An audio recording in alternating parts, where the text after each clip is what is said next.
Now I want you to imagine something. You're in the world of GTA, by which you can perform something called the infinite money glitch, whereas every time you execute some sort of action, typically by just the press of a button or the use of a cheat code, you make more and more money, and it will never stop because it always works. It's a glitch. Now, rich people such as like Jeff Bezos, Elon Musk, politicians, they can pretty much do this infinite money glitch because they already have the resources, money, capital, and power. But not only these global elites, music labels have literally been caught in the act. So in today's video, we're gonna go over the dangers, but also how these music labels exploit this infinite money glitch to make essentially infinite money utilizing fake streams and click farms, something that a lot of y'all probably already know about.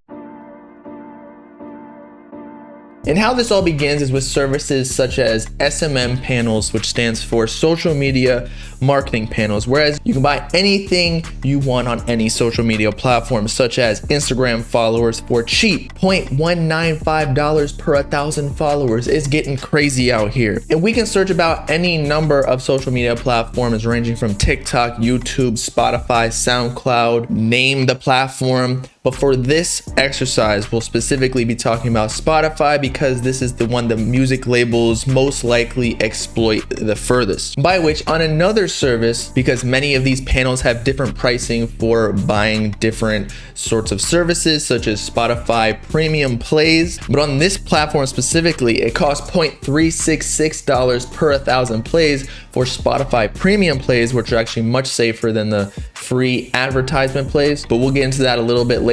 And on average, with Spotify paying out about $4, maybe a little bit more or less, depending on the demographic per 1,000 plays to artists, that creates an arbitrage or infinite money glitch for the artists or labels utilizing these social media marketing platforms. Because if you're getting paid $4.37 per 1,000 streams and you're only paying $0.366 per 1,000 streams, that's a profit of $3.664 per 1,000 streams. And if you multiply this up to a million stream scale, that means you're making $3,664 per million streams. Oh, and by the way, with all this money that you're making, say the $3,664 per million streams, you can use that to then bought another million streams to make more profit. And you don't even have to use that much because again, it's so cheap, 34 cents per 1,000 streams. And if you're an artist with a 10 to 15 song album and you do this for every single song, that's 3,000 times however many songs you're buying per month. Now, I know what you're thinking. Even if you aren't an artist, you're like, damn, I might as well just upload a song even if it's trash because nobody has to listen to it. I can just buy all of these views and streams and make money from it. Well, no, it's not as safe as you think. For the main bottleneck in botting all your streams as an artist, even if you're not an artist, as we just said, is the platform algorithm detection, in which they can pretty much tell these software developers behind Spotify, YouTube. They're obviously smart. They're getting paid the big bucks to be able to write all the code that you could not even fathom in your wildest of dreams. They obviously know that people are going to try and exploit the system, so they put different verification systems in place to detect bot-like activity, as well as people who are just over streaming songs. And the reason that they make it an emphasis in these companies to detect bot-like activity or exploitation of their revenue services is because if you're doing this infinite money glitch on their platform, you're essentially stealing their revenue.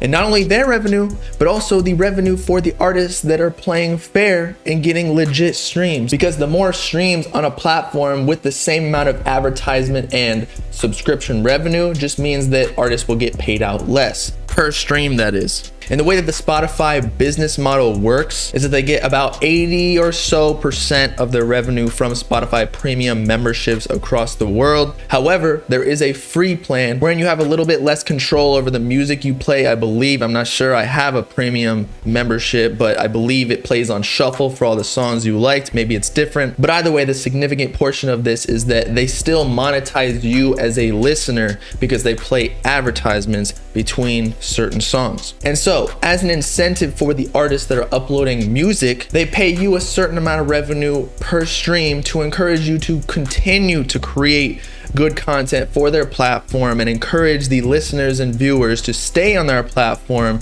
and thus continue listening to more advertisements. And the more advertisements you listen to, the more money Spotify gets from the advertisers. Get it? But here's the problem. With bot viewers that are not necessarily actually listening to the song or watching the video that you created, the advertisers are still paying for all of these people that are not actually people to listen or watch their advertisement. But what is the actual purpose of this advertisement? It is to get this viewer or listener to buy something that this advertiser is trying to sell them. However, if it's a bot, they're paying for dead viewers and therefore resulting in a decrease of sales, and then the advertiser might pull out of Spotify completely, because the ads just aren't working. And then who does that hurt?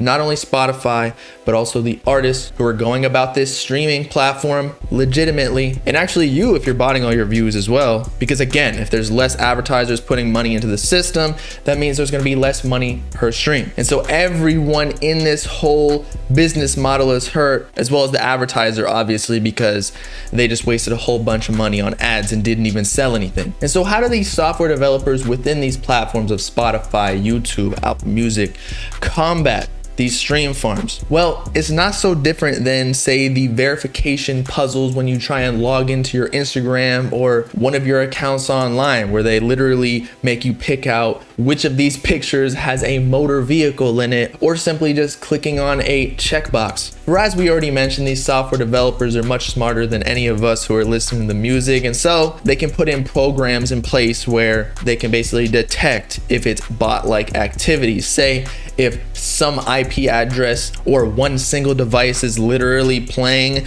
the same song 1,000 times per day, nonstop, they'll pretty much know what you're doing. But at the same time, evil always is one step ahead, because it's not like these in-house programmers or software developers can always predict what the next infinite money glitch is going to be. They're always on the defense. In fact, these platforms haven't even figured out how to best combat these issues, because there are so many ways to mask yourself as a bot viewer, such as incorporating a VPN or masked IP address or proxy of sorts. And even if a song is getting played thousands of times, these VPNs and IP addresses can change from stream to stream so that it keeps the platform on their toes and they can never really tell where the streams are coming from. And in the digital age of cryptocurrency and people not liking their data to be sold off by a lot of these companies remaining private, VPNs are getting more and more common. And so just having a VPN, whereas say 5 to 10 years ago it would have been suspicious,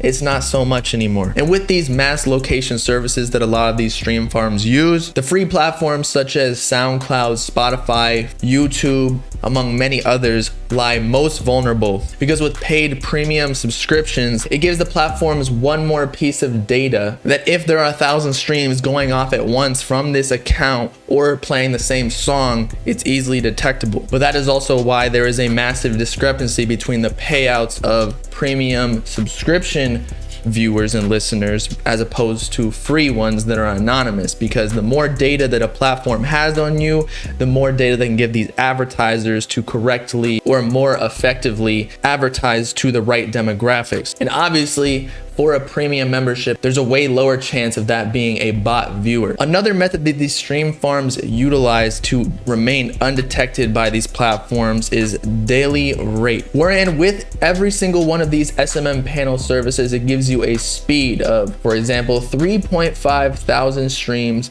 per day. And this is almost a safety precaution for these bot farms, because if you're a large company like Spotify or YouTube, you're really not going to go after people who are botting 3,500 streams per day, because that really only equates to $14 of payout. You're going to go for the big boys who are doing millions of dollars of botting per month. And if you're a rather small artist and you're really only getting that many streams, in the thousands rather than hundreds of thousands or even millions, it really isn't so hard to believe that you would get that little of streams in a day. And there are many other programmable metrics, such as adding a random delay between plays so that it doesn't look like it's just a bot that's playing over and over consistently. It kind of stops the music, makes it seem as though somebody, walked into the grocery store to buy some oranges, then came back, then started listening to the same music again, among many other things to emulate human behavior. Oh, and by the way, if you were wondering how a stream farm works, there is of course a manual stream farm where in China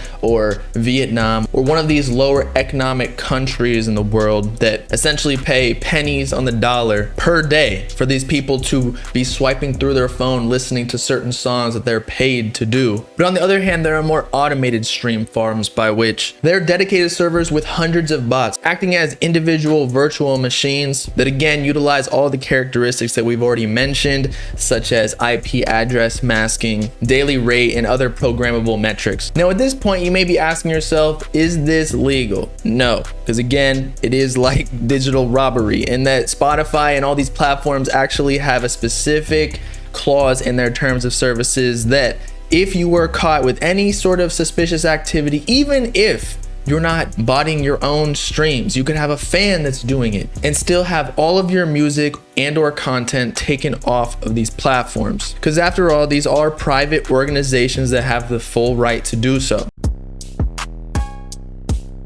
Now, up until this point, most of what we talked about has been likely from individual users of these bots to just give themselves a couple hundred or thousands of dollars per month extra in their income. But you would be naive to think that these music labels aren't exploiting this same infinite money glitch for themselves, given that they are in the business of creating the most profit. Because why market your artist, pay for Instagram posts, YouTube advertisements, if it's not even guaranteeing the same ROI as botting your streams? I mean, even J. Cole called out the whole industry saying, question, how many faking their streams?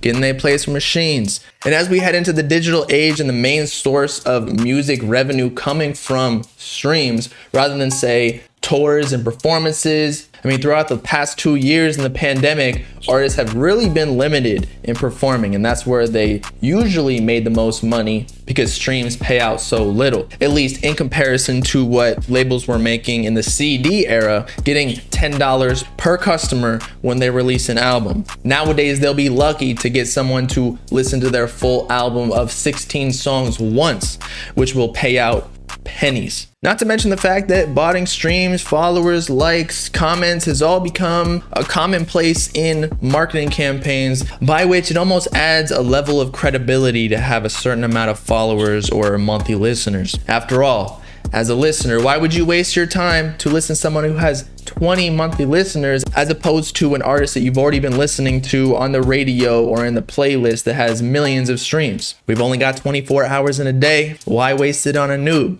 By the way, this isn't necessarily how my mind works, or probably yours because you listen to Underground if you're subscribed to the Bob Game, but for most general listeners out there, that's how it works. But an easy way to get around this is buy, say, 100,000 followers on a new artist that doesn't even have one song released, then release this song, maybe pay for one advertisement from DJ Academics. People think the song is solid, so they navigate to your page, see you have 100,000 followers, and think that they're late on discovering the new next hottest artist. However, say if you had 500 followers and paid for that advertisement on one of these big Instagram pages, they wouldn't even give you a second chance. Again, most of the time for the general public. And some labels would even go as far as to not even care about organic viewers. All they really need is the money. Because I mean, it is a business. Why would the label really care about the fame when in reality, all we're in it for is the money? The fame just helps you get the money. So just skip all the steps and buy the streams. Don't even pay for any marketing other than the fact that you're continuing the cycle of the infinite money glitch. And if you don't believe me that music labels are exploiting these stream farms, it has actually been well documented that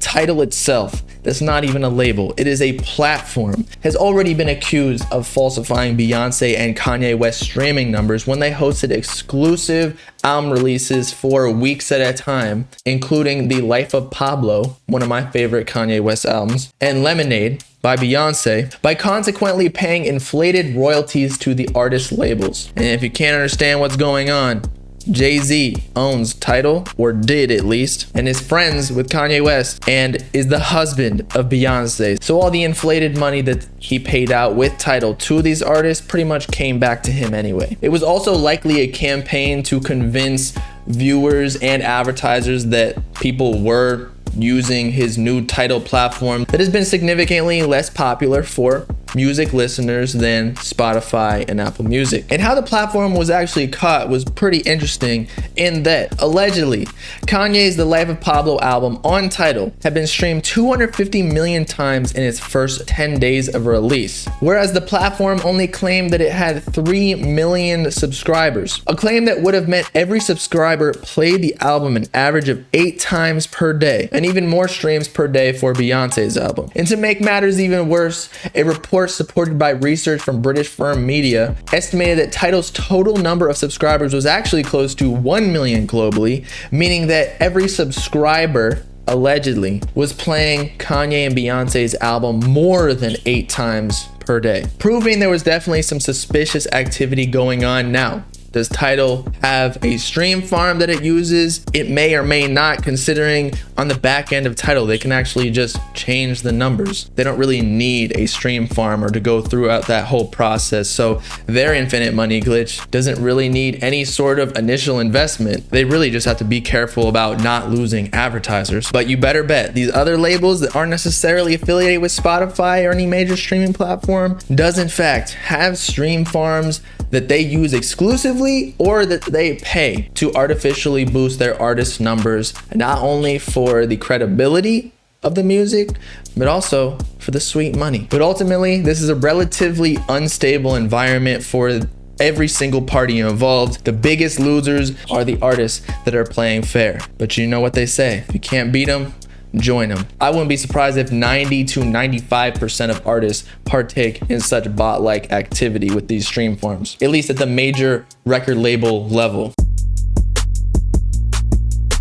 Now, one last thing before anybody gets some bright ideas. Let's talk about the dangers for you to not do this. And it actually baffles me that a bunch of labels and just people do this in general. Maybe I'm just missing out, I don't know. But botted views and streams, theoretically at least from my comprehension, destroys the recommendation of your content, whether it be music or videos, in that most, if not all, the algorithms on all of these social media platforms and streaming platforms will recommend your content based on similar interests that you have with another person. So if you listen to Playboi Carti, they're going to recommend somebody who has similar music to him, say like Lancey Foe. However, if Lancey Foe is botting millions of streams from, say, people in China who are paid to listen to like literally every single genre, the algorithm will not know who to recommend the music to, so it just won't at all, or it'll recommend you to the wrong people, say somebody who doesn't even speak English. And so when that person hears Playboi Carti or Lancey Foe, they're not going to like it, therefore driving down the engagement rate per impression, resulting in less recommendation to new listeners. So again,